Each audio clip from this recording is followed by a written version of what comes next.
Hello दोस्तों, क्या आप जूनियर इंजीनियर बनना चाहते हैं और पाना चाहते हैं सरकारी नौकरी या किसी प्राइवेट कंपनी में इंटरव्यू क्लियर करना चाहते हैं? चाहे कोई भी एग्जाम हो, SSC JE, RRB JE, ISRO, NHPC, all state AE JE exam के लिए सबके लिए एक ही कोर्स काफी है, all in one AE JE course.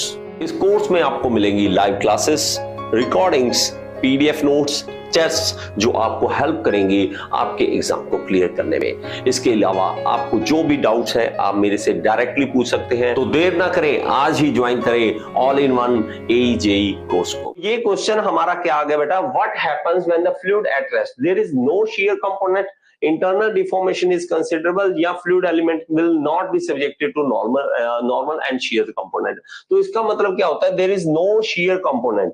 shear component इसके अंदर नहीं होता। मतलब क्या है कि अगर आपके पास बेटा फ्लूइड रुका हुआ है, इस तरह से फ्लूइड है, अब ये चल ही नहीं रहा है, जब चल नहीं रहा है, आगे मूव नहीं कर रहा है, तो इसके अंदर shear component है ही नहीं है। इसके अंदर इस तरह से होता क्या है, जब फ्लूइड मूव करता है तो इस तरह से हम एक प्रोफाइल बनाते हैं बेटा, इस तरह से प्रोफाइल बनाते हैं। याद होगा आपको कि हमारे पास फ्लूइड जो है ऊपर वाली लेयर ज्यादा स्पीड पे, फिर कम स्पीड पे, इस तरह से चलती है, तो वो इसमें है ही नहीं, तो इसमें कोई भी shear कंपोनेंट नहीं है, shear कंपोनेंट इसके अंदर नहीं है। तो मेरा बच्चा एक देखो, ये इंफॉर्मेशन जो भी मैं आपको यहाँ पे दूंगा वो याद रखें, ये एक्स्ट्रा इंफॉर्मेशन मैं आपको साथ साथ देता जाऊंगा, तो ये ज्यादा इंपॉर्टेंट है। ये सिर्फ एमसीक्यू नहीं है, आप सोचो कि सर सिर्फ आपने एक ही एमसीक्यू कराया, ये वाला नहीं। इसके साथ क्या होगा ये देखो, हमारे पास बेटा ग्रेविटी फोर्स को जी एफ जी लिखेंगे, और एफ जी होती है due to gravity. Pressure force होता है due to pressure of fluid, fluid का प्रेशर पड़ता है जो। उसके पास विस्कस फोर्स होता है due to viscosity. Tension force होता है जिसको हम सरफेस टेंशन फोर्स कहते हैं, और टर्बुलेंट फोर्स होता है ड्यू टू टर्बुलेंस। तो ये सब कुछ अगर जोड़ते हैं, देखो हमें तो बहुत ही कम पढ़ाया जाता है, ये सब चीजें तो हमें पढ़ाई नहीं जाती। अगर किसी फ्लूइड के ऊपर फोर्स देखना चाहते हो तो ये सब हमें कंसीडर करनी पड़ती है। लेकिन सिर्फ अगर ग्रेविटी, प्रेशर, विस्कोसिटी और टेंशन ये जोड़ा जाए तो रेनॉल्ड्स इक्वेशन ऑफ मोशन निकलती है। तो ये क्वेश्चन एक और एमसीक्यू बन गया इसका, कि आपके पास रेनॉल्ड इक्वेशन में क्या क्या आपको कंसीडर करना पड़ता है, कौन सा फोर्स। तो आपके पास मेरे बच्चा एक एक करके देखते जाओ। हमारे पास इसमें से क्या है, देखो जी है यहाँ पे, पी है यहाँ पे, वी है और टी है, एस और सी नहीं है, तो आप इनमें से माइनस कर दोगे। अब इसमें देखोगे नेक्स्ट वाले में ग्रेविटी, प्रेशर और विस्कोसिटी ये करते हैं तो नेवियर स्ट्रोक इक्वेशन बनती है। क्या बनती है? नेवियर स्ट्रोक इक्वेशन बनती है। और सिर्फ और ग्रेविटी और प्रेशर को ऐड करते हो, सिर्फ ग्रेविटी और प्रेशर को, तो यूलर इक्वेशन ऑफ मोशन बनती है। तो मेरा बच्चा ये बहुत ही ज्यादा इंपॉर्टेंट चीज है जो मैं आपको लिखवा रहा हूं। इसमें से पता नहीं कितनी बार एमसीक्यू पूछे हैं, बहुत बार आपको इनके अंदर से एमसीक्यू देखने को मिलेंगे। ओके, तो इस लाइन को हम समझते हैं, एक एक लाइन जो मैं लिखवा रहा हूं, बता रहा हूं, वो इंपॉर्टेंट है बेटा। Fluid is in rest, fluid जब रेस्ट में होगा, वेलोसिटी ग्रेडियंट इज जीरो, ये भी एक एमसीक्यू का पार्ट है। क्या है? जब फ्लूइड रेस्ट में होगा, जब फ्लूइड रेस्ट में होगा तो वहां पे वेलोसिटी ग्रेडियंट जो होगा डी बाई डी वाई, तो हम करते हैं ना मेरे बच्चा d u by d y, वो क्या है? इक्वल टू जीरो है, इक्वल टू जीरो है। Therefore no shear stress will be acting and no external force is acting on it, only force present is due to gravity and pressure। Okay मेरा बच्चा, तो ये MCQ एक नहीं है, इसके अंदर कितने सारे एमसीक्यू आपके हो गए हैं। नेक्स्ट देखिए, अगले नेक्स्ट क्वेश्चन में चलते हैं बेटा। What is unit of surface tension? तो ये सबको पता होगा, मैं आपका टाइम वेस्ट ना करूं, जिसको नहीं पता वो मुझे बता देंगे सर ये हमें ये भी नहीं आता। ठीक है, जो बच्चे, मैं बार बार कहता हूं मेरे बच्चा, जिसको नहीं पता, मतलब जिसको बेसिक भी नहीं पता, जिसने अभी ज्वाइन किया है, उसको एमसीक्यू करने का कोई फायदा नहीं है। पहले आप अपने कॉन्सेप्ट क्लियर करें, उसके बाद ही यहां पर आए, उसके बाद यहां पर आए, नहीं तो कोई फायदा नहीं है। ठीक है, तो यहां पे पोल में भी आप एक बार क्लिक कर दीजिए बेटा, पोल में क्लिक कर दीजिए। ठीक है, जो लाइव है मेरा बच्चा प्लीज लाइव वाले सारे के सारे क्लिक करा को क्यों नहीं करते बेटा? मैं कौन सा आपको डांटने वाला हूं, और मुझे इवन बेटा नहीं पता लगता कि किसने कौन सी वोट की है। अब जो सी जिसने किया था वो काट के वो बी कर रहा है। तो मेरा बच्चा आप जो क्या नाम है, अपने 2 बार आंसर दे दिए। तो मेरा बच्चा हमारे पास क्या है इसमें, सरफेस टेंशन जो होता है वो क्या आंसर होता है हमारे पास, Newton per metre. Newton per metre होता है, हर एक मीटर लेंथ के हिसाब से देखते होते हैं हम। इसमें देखते हैं बेटा, नेक्स्ट देखो, इसमें आपको पता लग जाएगा। इस जो हमारे पास पिक्चर है इसमें भी पता लग जाएगा। तो सरफेस टेंशन क्या होती है, force per unit length in a plane, एक प्लेन में okay, of the liquid surface at right angle to the either side of the imaginary line. तो हमारे पास क्या होता है कि एक इमेजिनरी लाइन बनाते हैं हम मेरा बच्चा, इस तरह से मान लीजिए हमारे पास एक फ्लूइड का सरफेस है इस तरह से, और हमारे पास एक इमेजिनरी लाइन क्या बनाएंगे हम, एक इमेजिनरी लाइन इस तरह से बनाएंगे और उसके 90 डिग्री ऐसे, ये 90 डिग्री ये होती है सरफेस टेंशन। हम इस तरह से दिखाते हैं, इस तरह से दिखाते हैं मेरा बच्चा, तो ये 90 डिग्री पे होगी। तो ये क्या है, force per unit length, force per unit length. Okay, अब इसमें क्या क्या इंपॉर्टेंट है वो पॉइंट लिखो, जो जो इंपॉर्टेंट पॉइंट है उनको लिखेंगे। ओके बेटा बच्चा, ओके ओके ओके, आप चैट में लिख लीजिए आंसर, लेकिन सारे बच्चे लिखिए आंसर, तभी फायदा है। जब सारे बच्चे आंसर लिखेंगे तभी फायदा हमें मिलने वाला है। अब देखो, हम इसकी बातों को समझो। Tendency of liquid surface to shrink into a minimum surface area. तो टेंडेंसी क्या रहेगी किसी भी लिक्विड सरफेस की, तो वो मिनिमम सरफेस एरिया कवर करे। वो क्या करे, मिनिमम सरफेस एरिया कवर करे, ये इसकी टेंडेंसी रहती है किसकी, हमारे पास सरफेस टेंशन की। ओके, तो इसका यूनिट क्या है, newton per metre. Okay, it allows insects to float and slide on the water surface. मतलब क्या है कि छोटे छोटे मक्खी या मच्छर जो है वो सरफेस के ऊपर आराम से बैठ जाते हैं, तो वो सरफेस टेंशन के कारण होता है।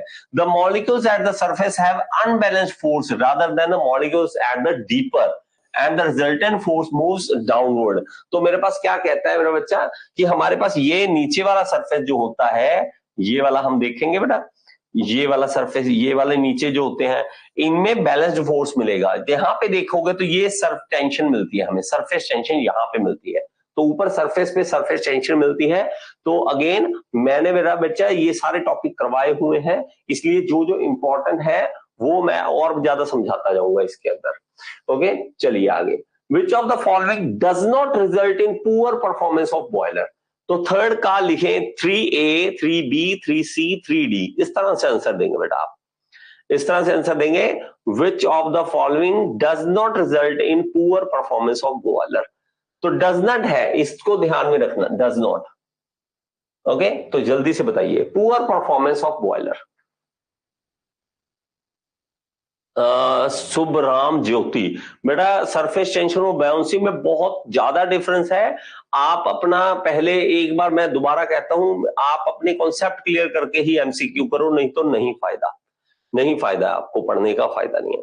देखो मेरा बच्चा, पुअर परफॉर्मेंस क्या होती है बॉयलर की, हमारे पास स्टीम अच्छी नहीं बन रही।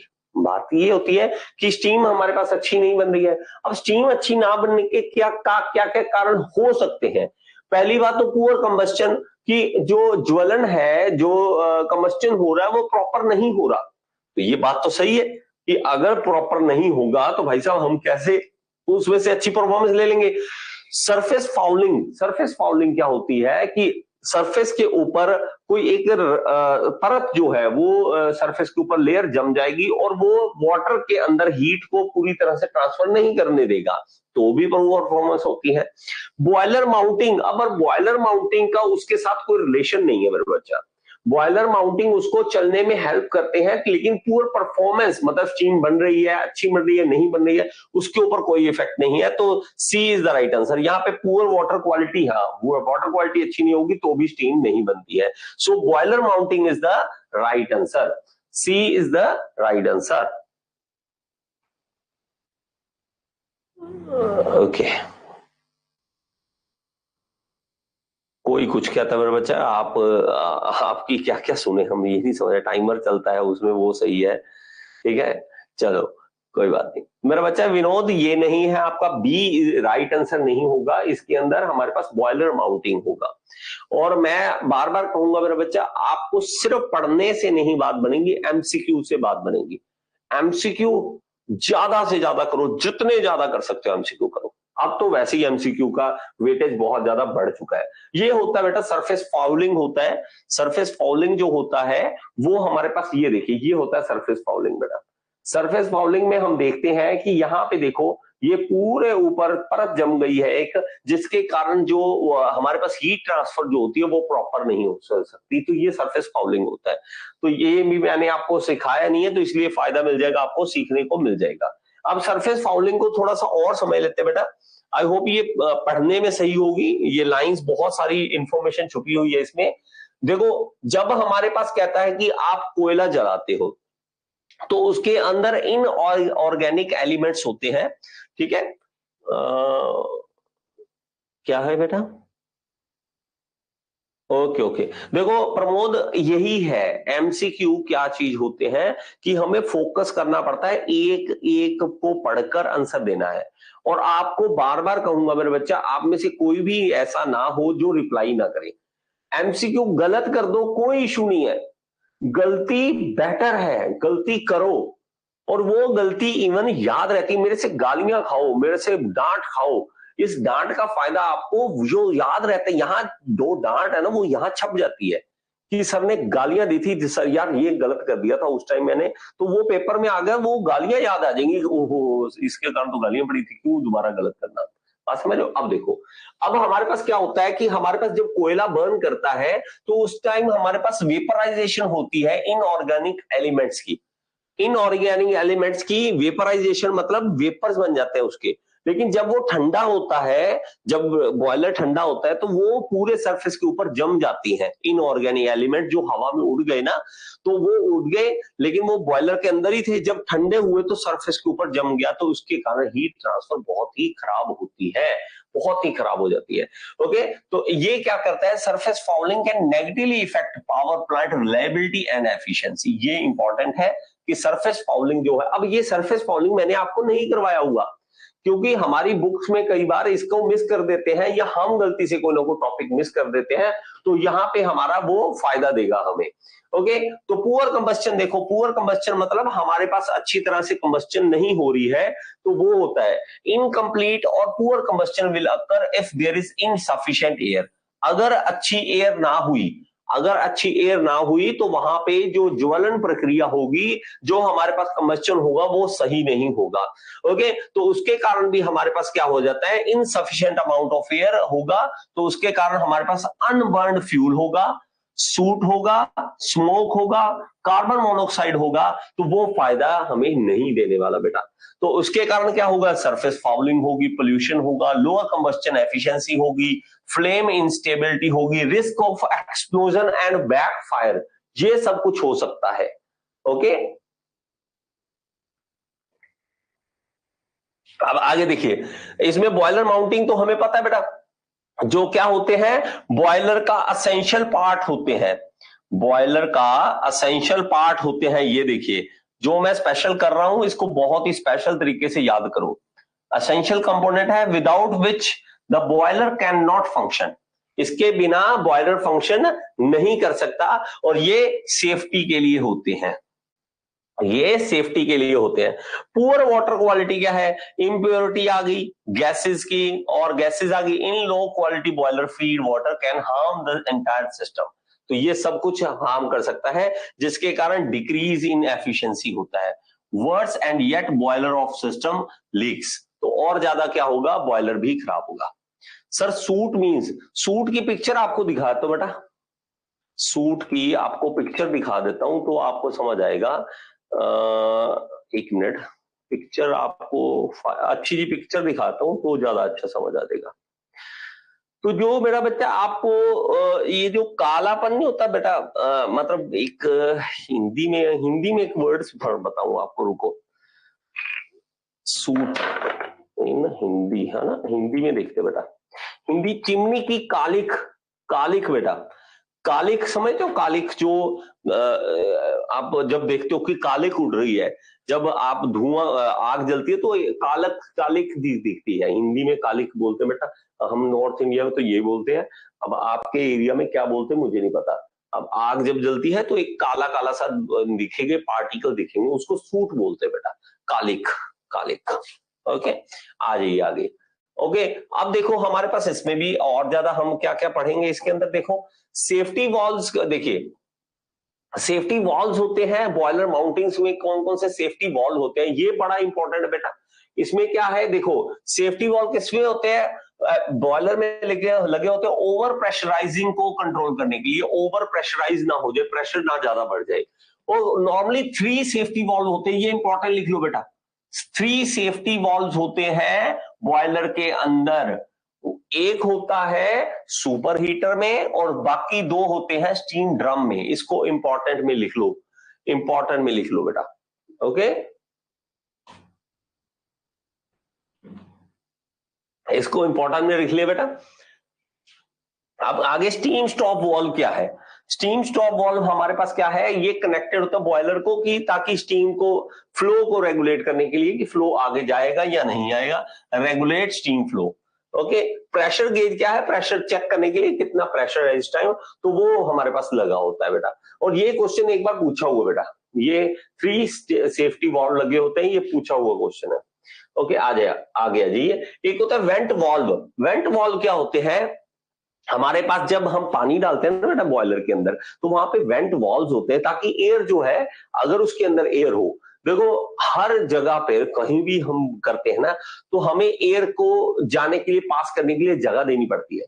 मान लीजिए एक बॉयलर है, बॉयलर पूरा पैक्ड है, क्योंकि उसमें लीकेज की संभावना होनी नहीं चाहिए, ठीक है, तो वेंट्स रखते हैं खुद, ताकि जब हम पानी उसके अंदर फिल करेंगे तो पानी अंदर जाएगा तो हवा बाहर जाएगी। तो हमारे पास ये वेंट वॉल्व होते हैं, वेंट वॉल्व ये ओपन हो जाते हैं ताकि एयर जो है वो बाहर निकल जाए वहां से। तो ये किसके लिए है, air to escape from the steam drum, steam drum से निकलने के लिए। ओके, वाटर लेवल इंडिकेटर क्या है, कि पानी का इस टाइम लेवल कितना है, उसको वाटर लेवल इंडिकेटर हमें, ये क्या है, वाटर लेवल इंडिकेटर क्या दिखाता है, display and the water level in the boiler drum. Feed check valve क्या होता है, फीड चेक वॉल्व कहते हैं, हमारे पास नॉन रिटर्न वॉल्व है, ये इंपॉर्टेंट है बेटा, इसको याद कर लो, नॉन रिटर्न वॉल्व है। और ये क्या करता है, हमारे पास जब पानी आएगा तो फीड देगा, पानी को अंदर जाने देगा, ठीक है, ठीक है। ओके, तो ये क्या होगा, पानी, फीड चेक वॉल्व क्या होगा, पानी को अंदर जाने देगा बॉयलर के अंदर, बॉयलर से बाहर नहीं आने देगा। तो ये नॉन रिटर्न वॉल्व होता है हमारे पास। ओके, तो ये हमारा बैक फ्लो नहीं आने देगा, तो हमारे पास it control the flow of feed water, तो फ्लो को कंट्रोल करता है। और नॉन रिटर्न वाले को तो हमेशा याद रख लेना कि ये नॉन रिटर्न वॉल्व होता है। ओके, फ्यूजिबल प्लग हम देखें तो फ्यूजिबल प्लग जो है, ये इंपॉर्टेंट क्या है इसके अंदर वो देख लो, जो जो बातें पूछी हुई हैं वो चीजें सुन लो। फ्यूजिबल प्लग में एक बात तो ये याद रख लो कि ये एक थ्रेडेड गन मेटल से बना होता है, ये याद कर लो।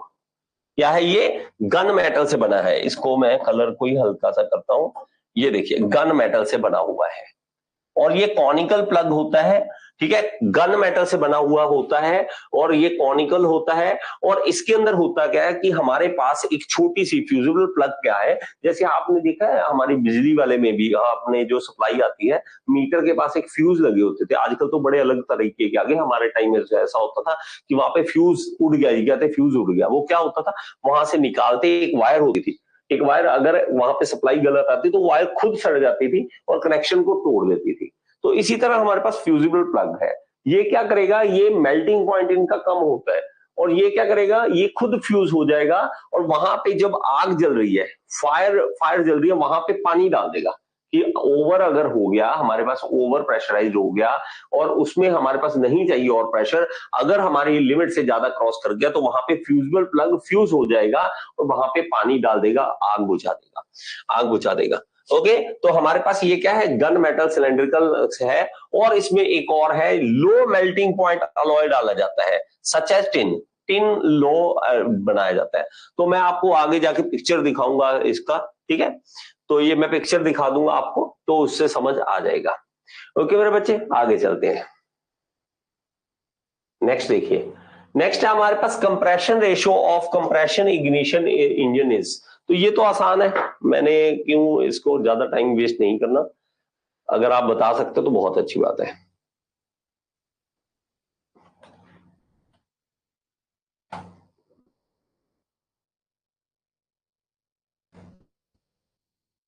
अरे बेटा,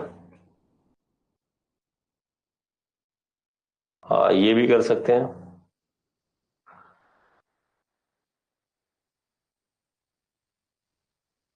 हम्म,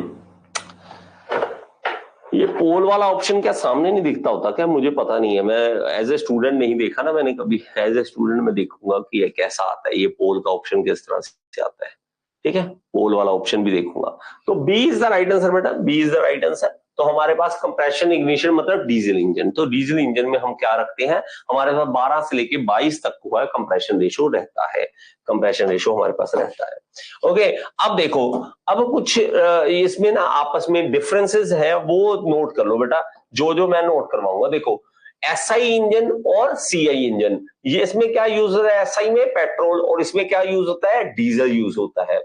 इसमें क्या करते हैं, पेट्रोल और एयर दोनों एक साथ आते हैं सक्शन के दौरान, पेट्रोल और एयर एक साथ आते हैं, लेकिन डीजल में ओनली एयर आती है, ओनली एयर आती है हमारे पास इसमें सक्शन के दौरान।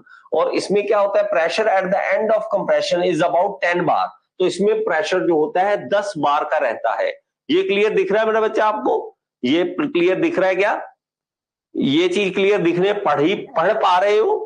एक बार ये बता दो कि पढ़ पा रहे हो या नहीं।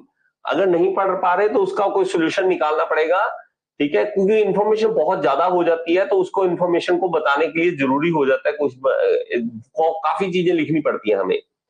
अगर नहीं पता लग रहा तो बताओ, अगर नहीं पता लग रहा तो बताओ। जी ओके ग्रेट, अगर पता लग रहा है तो अच्छी बात है।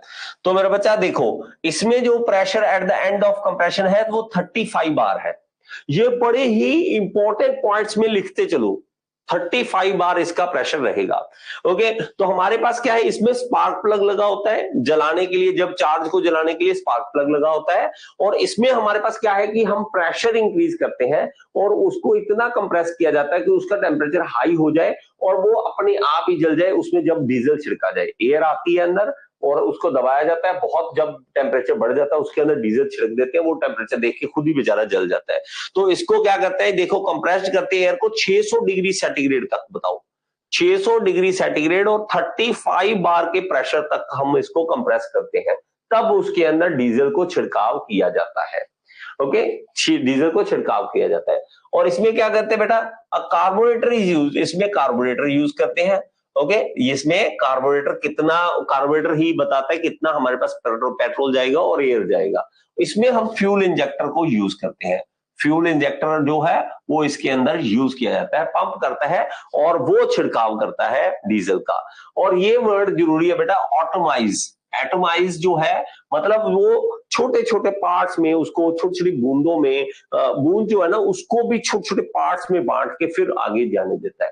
Okay, petrol engine compression ratio 6 से लेके 10 है और ये 12 से लेके 22 तक है, 12 से लेके 22 तक होती है। इसमें ये चलेगा बेटा, इसको कांस्टेंट वॉल्यूम साइकिल भी बोल देते हैं या ऑटो साइकिल भी बोल देते हैं, और इसमें कांस्टेंट प्रेशर बोल देते हैं या डीजल साइकिल भी बोल देते हैं।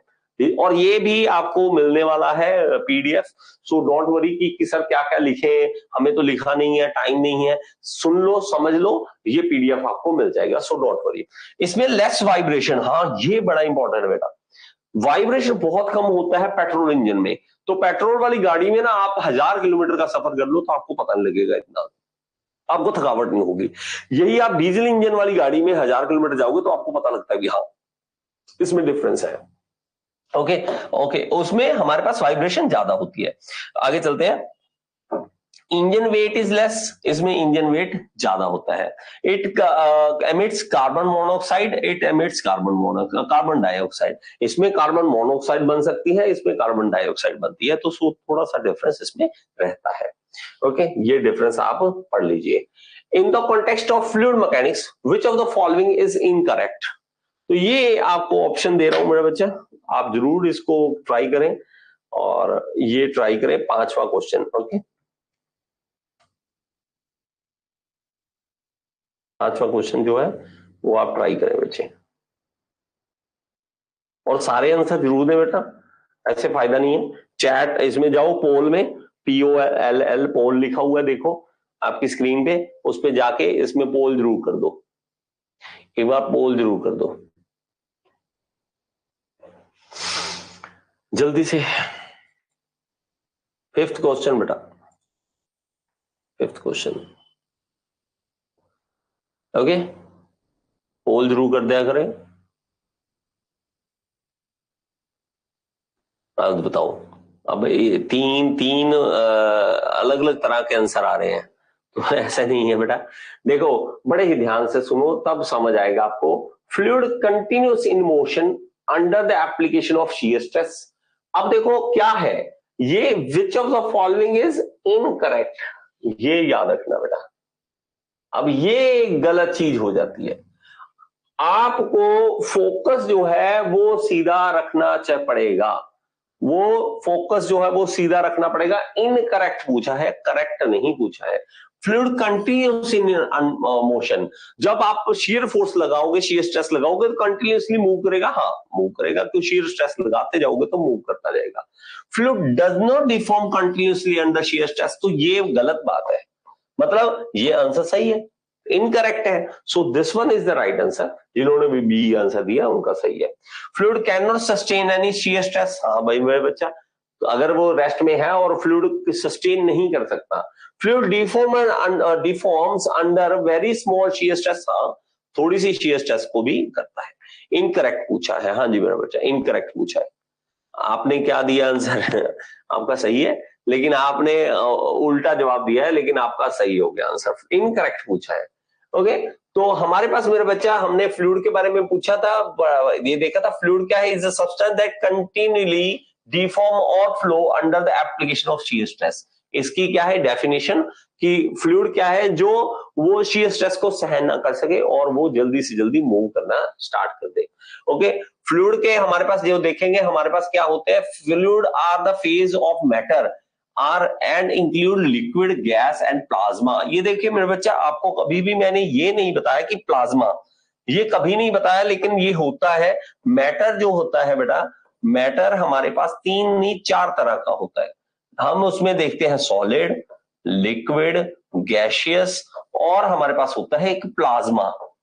अब ये प्लाज्मा, जब आग जलती है ना, जो बेटा आग जलती है, तो आग का जो हमारे पास होता है मटेरियल, जो एक फॉर्म होता है, वो मैटर का फॉर्म प्लाज्मा बोलते हैं उसको। अब ये प्लाज्मा नॉर्मली हम कभी भी नहीं पढ़ते हैं, प्लाज्मा हम कभी भी नहीं पढ़ते हैं, लेकिन ये जो प्लाज्मा है it comes under the fluid. तो आपको कभी कोई पूछे कि प्लाज्मा भी फ्लूइड है, तो प्लाज्मा भी फ्लूइड की टाइप है। मेरा बच्चा ये स्पेशल आ गई, नई बात आ गई, तो मैंने बोला था कुछ ना कुछ आपको अच्छा सीखने को जरूर मिलेगा इसके अंदर। Okay, main difference between fluid and solid in terms of mechanical behaviour is when shear stress is applied to the fluid it undergoes a continuous and permanent distortion।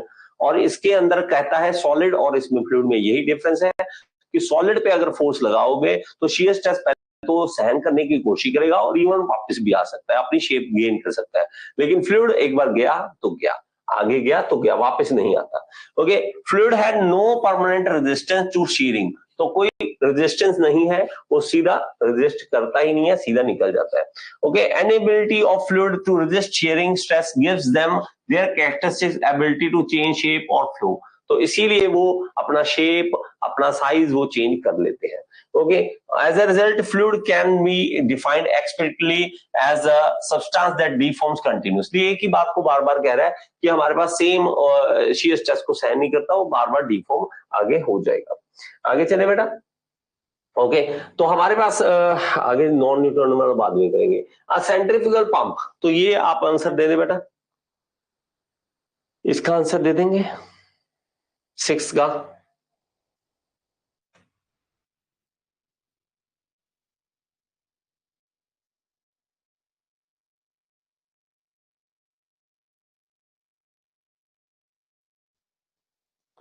Six का आंसर बेटा, Flow is rarely outward in this pump. Flow gains is through constant head. Flow is tangential in this pump. Works on same principle as the Francis turbine. तो इसका मतलब क्या होगा? चलो, सो मेरा बच्चा इसका राइट आंसर क्या है? A is the right answer. Flow is radially outward in this pump. तो मेरा बच्चा ये बात सही नहीं है. जो इसने डी आंसर दिया बेटा, डी सही नहीं है, डी आंसर सही नहीं है. तो हमारे पास क्या है इसमें देख लीजिए. तो हम देखते हैं मेरा बेटा, जो सेंट्रीफ्यूगल पंप है सेंटर में से वो उठाएगा, फ्लूइड को उठाएगा सेंटर में से घुमाकर और रेडिली छोड़ता है, रेडिली बाहर छोड़ेगा पानी को, रेडिली बाहर छोड़ेगा और उसके बाद डिस्चार्ज यहां से निकल जाता है आपके पास. यहां भी देखेंगे आप, इसमें भी आप देख सकते हैं, यहाँ पे भी पंप आपको देखने को मिलता है. और पंप मेरे बच्चा आप ना एक्चुअल में जब देखोगे ना कभी पंप को, आप हैरान हो. देखो ये जो पार्ट होता है ना, ये वाला पार्ट, ये this is prime mover. Prime mover क्या? मोटर है. ये पंप क्या है? सिर्फ इतना सा है, पतलू सा, बिल्कुल पतला सा छोटा सा, ये होता है पंप. बस सेंट्रीफ्यूगल पंप. आप हैरान हो जाओगे जब एक्चुअल में पंप का हिस्सा, एक्चुअल में पंप सिर्फ इतना है, बस इतना सा, इतनी मोटाई होती बस. बाकी तो मोटर आ गई ना, या मोटर लगा लो या इंजन लगा लो तो उसमें वो चीज आ गई. लेकिन हमारे पास पंप जो है वो सिर्फ इतना होता है. तो ये सेंट्रीफ्यूगल पंप होता है हमारे पास. इसकी फोटो आपको देखने को मिल सकती है. देखिए बेटा, a centrifugal pump is a mechanical device that uses increase the pressure of fluid. तो हमारे पास प्रेशर बढ़ाने के लिए हम यूज करते हैं. Pressure rise of the fluid happen through the imparting the prime mover energy. तो हमारे पास प्राइम मूवर अपनी एनर्जी पंप को देता है. ओके, प्राइम मूवर मतलब आपका मोटर हो गया, चाहे आपके पास कोई इंजन हो गया, तो ये होता है. और इसमें मेन क्या फंक्शन है? Kinetic energy is converted into pressure energy. ये बहुत इंपॉर्टेंट है कि हम काइनेटिक एनर्जी को पहले बढ़ाते हैं और उसके बाद हमारे पास वो प्रेशर एनर्जी में कन्वर्ट होता है. Okay, prime mover and pump दोनों एक शाफ्ट पर ही असेंबल करते हैं. देखिए मेरा बच्चा, प्राइम मूवर क्या है? हाँ, प्राइम मूवर पंप एक ही शाफ्ट पे है तभी तो वो घुमाएगा ना मेरा बच्चा. प्राइम मूवर क्या है? अब मेरा बच्चा पंप है. पंप पता क्या है? इतना सा छोटा सा ला के रख दिया. अब पंप चलेगा कैसे? कौन चलाएगा उसको? तो उसको चलाने के लिए प्राइम मूवर चाहिए होता है. घुमाएगा ना बेटा, कोई तो घुमाएगा उससे. तो घुमाने के लिए जो चाहिए उसको प्राइम मूवर कहते हैं. तो प्राइम मूवर लगा देते हैं. और प्राइम मूवर जो है यहाँ पे आप देख भी रहे हैं, ये देखिए एक ही शाफ्ट पे होगा तभी तो वो घुमाएगा उसको. ये शाफ्ट एक ही होगी, वो उसको घुमाएगा तो घूम जाएगा. अगर ये इसमें से निकाल दे मोटर तो ये बेचारा क्या है? कुछ भी नहीं है. इसका कोई फायदा नहीं है. इसका तो ऐसे ही है, फालतू में है ये तो. फिर ठीक है, मोटर ये तो चाहिए हमें. और एक इंपॉर्टेंट पॉइंट याद कर लो हमेशा के लिए, centrifugal pump and Francis turbine की वर्किंग ऑपोजिट होती है एक दूसरे के, ऑपोजिट टू ईच अदर. चाहे इसको कहीं पे स्पेशल लिख लो, किसी पेज पे स्पेशल लिख लो.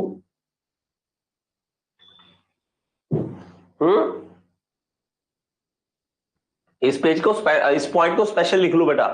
सेंट्रीफ्यूगल पंप और हमारे पास जो है फ्रांसिस टरबाइन की वर्किंग ऑपोजिट होती है.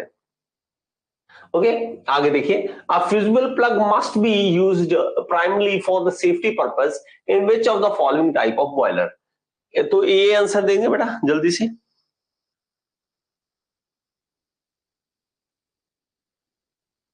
सरकार का टर्बो भी, मेरा टर्बो में मत जाओ, अभी मत जाओ. टर्बो अलग चीज है. टर्बो इज लाइक टर्बाइन, तो वो अलग चीज है, ये अलग चीज है.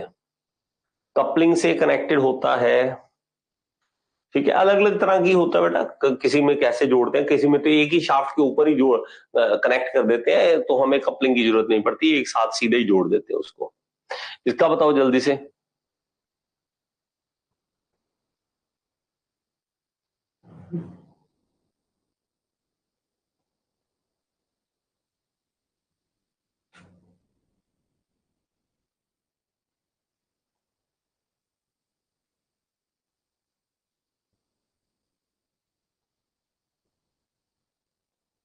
जल्दी से बता दो बेटा इसका. Okay, fire tube boiler. शाबाश शाबाश शाबाश. फायर ट्यूब बॉयलर हमारे पास होता है, उसमें हम यूज करते हैं. जैसे मैंने अभी पहले ही बताया आपको, फ्यूजिबल प्लग कुछ इस तरह का होता है बेटा. आपको ये पिक्चर क्लियर नहीं दिख रही है क्या? पिक्चर क्लियर है या नहीं? तो ये बड़ा फंडा गलत है इसका ना. कोई बात नहीं. ये देखो, ये देखो, आप देखोगे ये होता है फ्यूजिबल प्लग बेटा. एक होती है बॉडी इसकी, और ये होता है अंदर फ्यूजिबल अलॉय, जो मैंने बोला ना अलॉय, ये देखिए टिन का जो बना होता है ये होता है बेटा, बाहर वाला जो अंदर वाला जो है वो टिन का ये बना होता है, ये हमारे पास फ्यूज हो जाता है बेटा। अगर ये फ्यूज होता है तो ये हमारा जो है पानी डाल देगा आग के ऊपर, इसलिए इसको याद रखना है कि आग के ऊपर जब पानी डालता तो हमारे पास फायर ट्यूब बॉयलर में ही लगा होता है। ठीक है, आग आग बुझाने का मतलब क्या होगा, आग जल रही है, फायर ट्यूब बॉयलर है, इस तरह से याद कर लेना है। ठीक, इस तरह से दिमाग में याद रखना है, फायर ट्यूब बॉयलर में हम फायर को बुझाने के लिए ये याद करते हैं। Okay, a fusible plug made of low melting point alloy, lead base भी होता है बेटा, ये देखो लेड बेस होता है, तो क्या होता है, roof of the crown of the furnace, तो हमारे पास जो फर्नेस का क्राउन है उसके ऊपर हम इसको लगा देते हैं बेटा। सर ये ऑयल फायर बॉयलर क्या होता है? ऑयल फायर बॉयलर क्या मतलब है कि उसमें यूज कर रहे हैं ऑयल फायर्ड, मतलब हमारे पास ऑयल यूज कर रहे हैं, वो हमारे सिलेबस में हम पढ़ते नहीं उसके बारे में।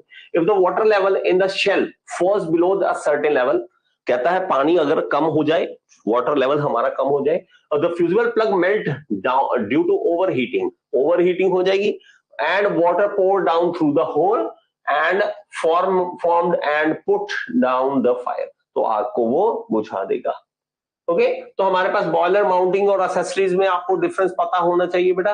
तो ये तो हमारे पास बॉयलर माउंटिंग जो है वो असेंशियल होते हैं, सेफ्टी के लिए होते हैं हमारे पास, ये हमें पता है, ये सेफ्टी के लिए जरूरी है हमारे पास बॉयलर की ऑपरेशन के लिए। ओके, और ये क्या होता है, generally mounted on the surface of boiler, boiler के सरफेस पे लगे होते हैं, control fluid parameter and inside end of the boiler shell. ठीक है, तो ये असेंशियल है बेटा, essential part of boiler, essential part of boiler है। तो इसमें कौन कौन से, pressure gauge, water level indicator, safety valve, stop valve, आगे fusible plug, blow off cock. Blow off cock याद है आपको, जब हम कहते हैं कि हमें साफ सफाई करनी होती है बॉयलर की, तो हम नीचे से वो ब्लो ऑफ कॉक को खोल देते हैं और सारा पानी नीचे निकल जाता है, साफ सफाई वहां पे करना, गंदगी जो नीचे इकट्ठी होती है वो निकाल देते हैं। जैसे कि एयर कूलर में आपने देखा, एयर कूलर के नीचे भी हमारे पास एक होता है, ओपन कर दो भाई साहब तो सारा पानी नीचे गिर जाता है हमारा। ठीक है मेरा बच्चा, आगे चलिए। एक्सेसरीज क्या होती है? एक्सेसरीज जो होती है हमारे पास बॉयलर को फायदा देने के लिए, बॉयलर की एफिशिएंसी बढ़ाने के लिए होता है। तो हमारे पास ये बॉयलर की एफिशिएंसी बढ़ाने के लिए जैसे सुपर हीटर हो गए, फीड पंप हो गए, इंजेक्टर हो गए, इकोनोमाइजर हो गए, स्टीम सेपरेटर हो गए, एयर प्री हीटर हो गए, ये सब कुछ किसके लिए होता है हमारे पास? ये एक्सेसरीज होती है, ताकि हमारी जो एफिशिएंसी है वो इंक्रीज कर सके। इसके बिना याद रखें, हमेशा बार बार पूछता है, एक्सेसरीज के बिना चल सकता है हमारा बॉयलर, माउंटेज के बिना बॉयलर नहीं चल सकता है। ये बहुत ही इंपॉर्टेंट बात है। तो ये these are not essential part of the boiler without which the boiler can operate at lower efficiency. बस इसके बिना हम चला सकते हैं लेकिन लोअर एफिशिएंसी के साथ चलेगा। A fusible plug must be used primary for the safety purpose in fire tube boiler. तो ये स्पेशल बात मैंने पहले भी आपको करवा दी है, पहले भी आपको ये समझ आ गया होगा। हेलो दोस्तों, क्या आप जूनियर इंजीनियर बनना चाहते हैं और पाना चाहते हैं सरकारी नौकरी या किसी प्राइवेट कंपनी में इंटरव्यू क्लियर करना चाहते हैं? चाहे कोई भी एग्जाम हो, SSC JE, RRB JE, ISRO, NHPC, all state AE JE exam के लिए, सबके लिए एक ही कोर्स काफी है, all in one AE JE course. इस कोर्स में आपको मिलेंगी live classes, recordings, PDF notes, test जो आपको हेल्प करेंगे आपके एग्जाम को क्लियर करने में। इसके अलावा आपको जो भी डाउट्स हैं आप मेरे से डायरेक्टली पूछ सकते हैं। तो देर ना करें, आज ही ज्वाइन करें all in one AE JE course को।